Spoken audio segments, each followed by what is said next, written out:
process of transformation? What if instead of being a burden, our Bible study, our prayer time is actually a gift, and it's something that allows us to be renewed and experience this transformation? I just think I'm hoping that what comes out of 2020 for our church is that we really will value prayer. I know we don't fully understand the power of prayer. It's something we're still grasping. We don't always get it, right? We think prayers are sometimes just, I want to be grounded in my prayer life. No. Prayers really make a difference. In a year like this, with all that's been going on, you got to ask yourself, how much have we prayed? The world is not patient, right?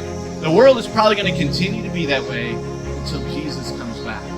But as Christians, who are we to not forgive? Who are we to throw stones and not have grace and mercy? Brothers and sisters, we are all different. Opinionated, stubborn, full of ourselves, and so on.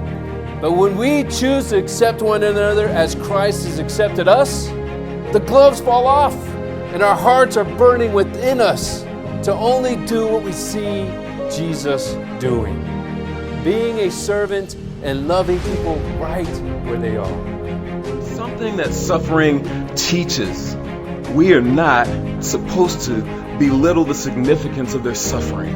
God disciplines those that He loves. The suffering that God allows is a sign that God loves them.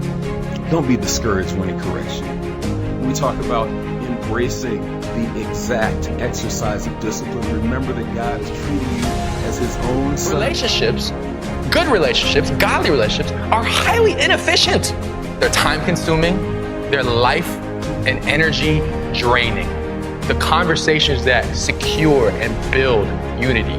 But you know what? Those conversations are the exact opposite of what's going on in the world right now. You gotta fight to love one another, to be patient with one another, and kind to one another, and humble toward one another, to persevere with one another, to forgive one another, to encourage one another.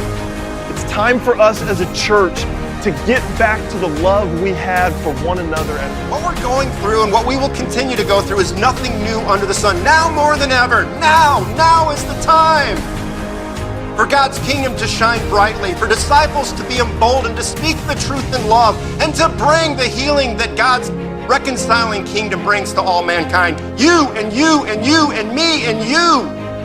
It matters. It matters.